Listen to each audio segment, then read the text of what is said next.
Hello, everybody.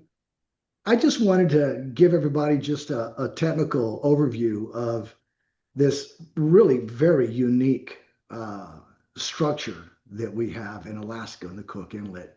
Over 16,000 acres, um, multiple pay zones, filled to the spill point. And a lot of people really don't understand the geophysical nature of what we're really dealing with here. And it's incredibly unique. And I'll explain to you is why a geological feature of this magnitude belongs in a textbook as the ideal four-way closed trapping mechanism, which we estimate through an engineering report with enormous sum of data, conclusively evaluating in excess of 300 million barrels of oil, which, and I can explain that, 300 million barrels of oil in recoverable reserves using uh, a minimal recovery factor, in fact. So really, when you look at the science of what we're dealing with here, we really think it's going to be over 750 million barrels of oil. And I'll kind of lay out some of the fundamental history and reasons for that. Um, you've got a structure here that is what we call filled to the spill point. It can't hold any more oil.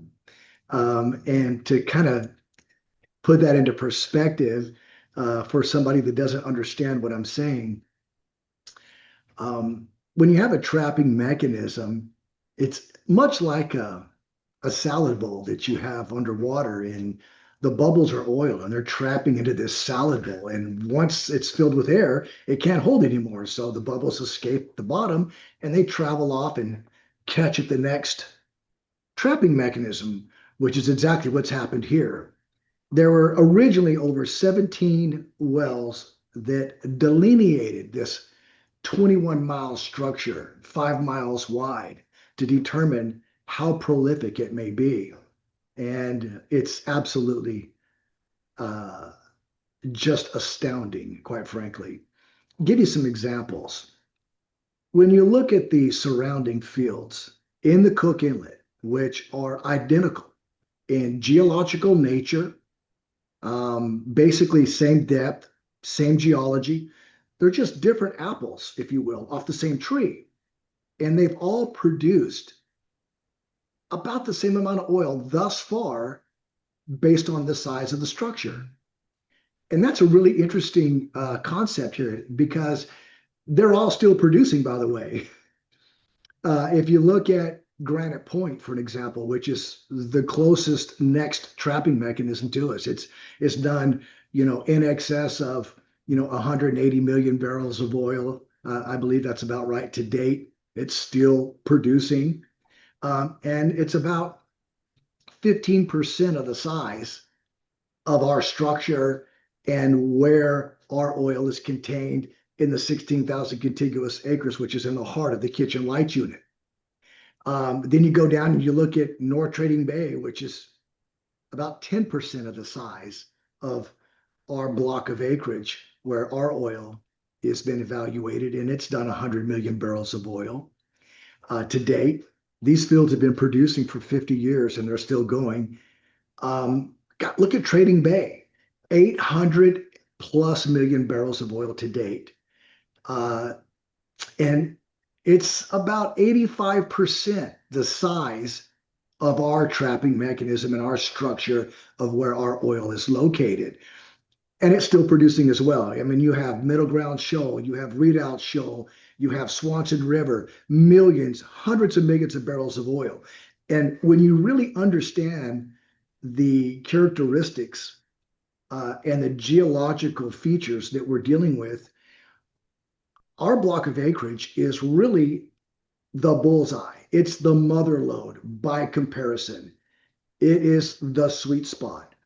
And that's been identified in more than in multiple ways. You can't really do any more research to determine how much oil is here without actually drilling and producing it. And that's what we're about to do.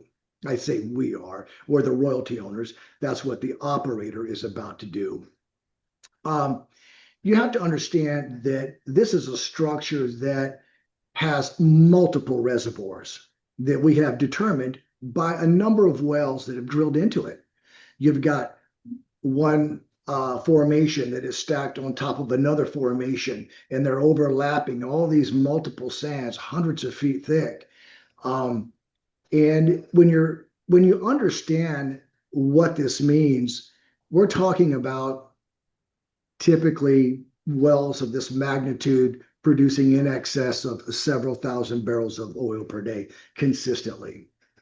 When you look at our feature and you understand the geophysical characteristics, it is ridiculously conclusive. Um, you cannot add any additional research to determine how prolific this reservoir is. In fact, one of the test wells, it's just directly north of us, just a couple of thousand feet away, which is a key well, hit 15 pay zones. It's called the North Foreland State Number One. It's on the north end, just on the north end of our block of acreage. That well tested in at 5,000 barrels a day with enormous flow rates on a 9/64 inch choke.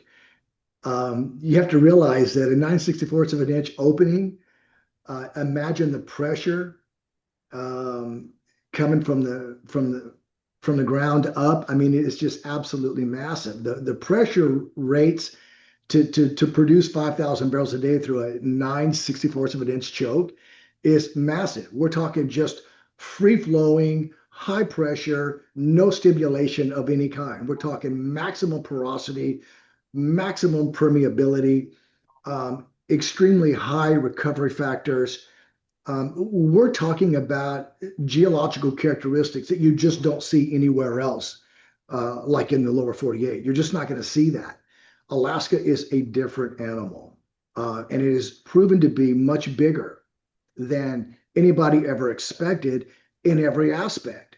I mean, if you just look at the North Slope, when it was originally started being developed by British Petroleum, they estimated it to be, 5 billion barrels of oil. They had hundreds of wells drilled. Well, to date, uh, it's done 11 billion barrels of oil, and it's still going.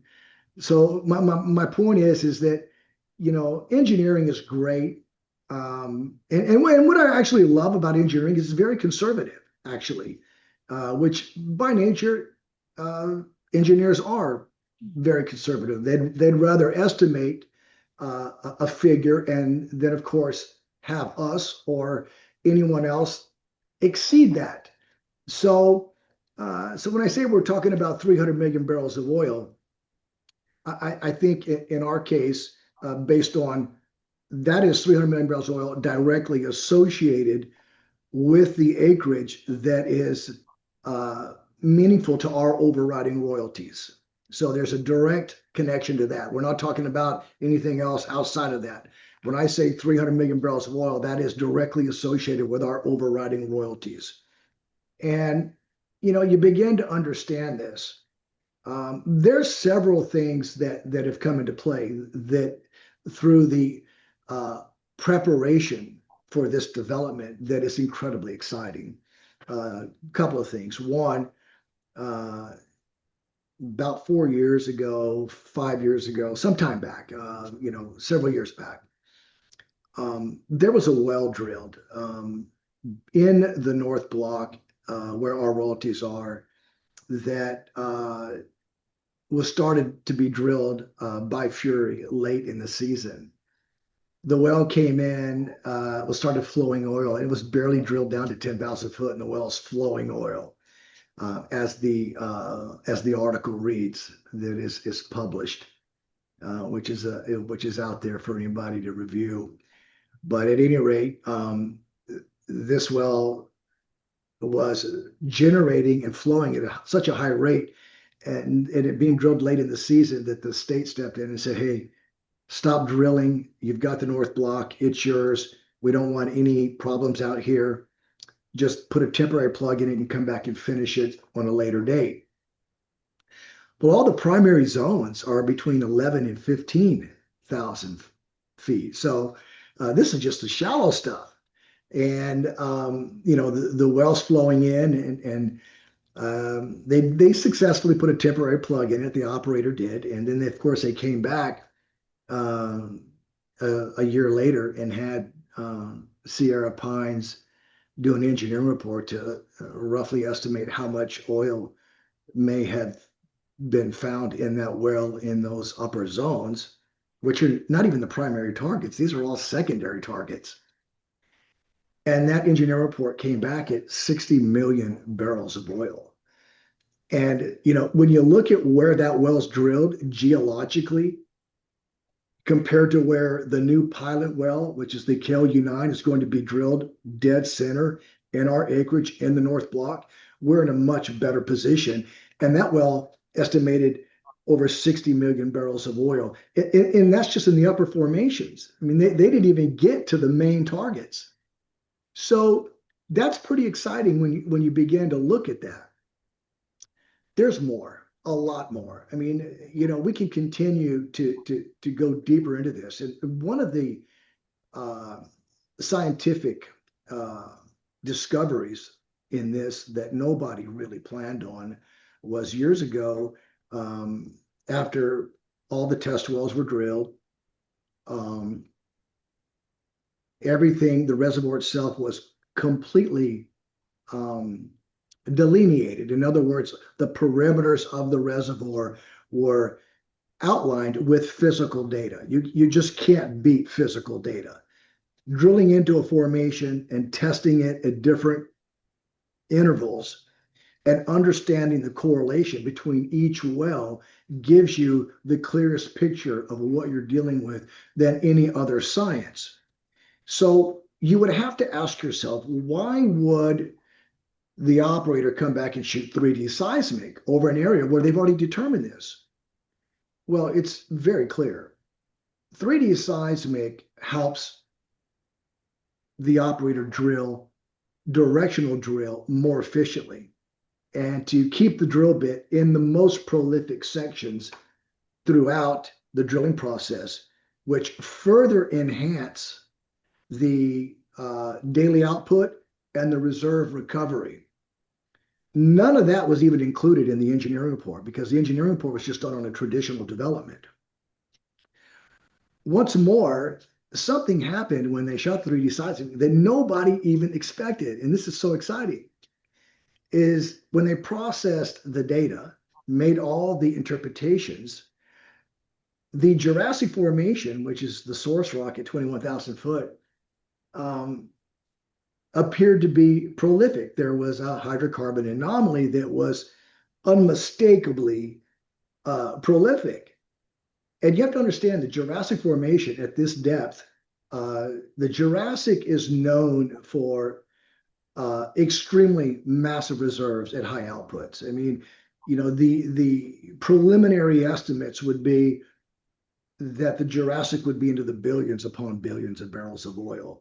And that is directly associated with the acreage that our royalties are connected.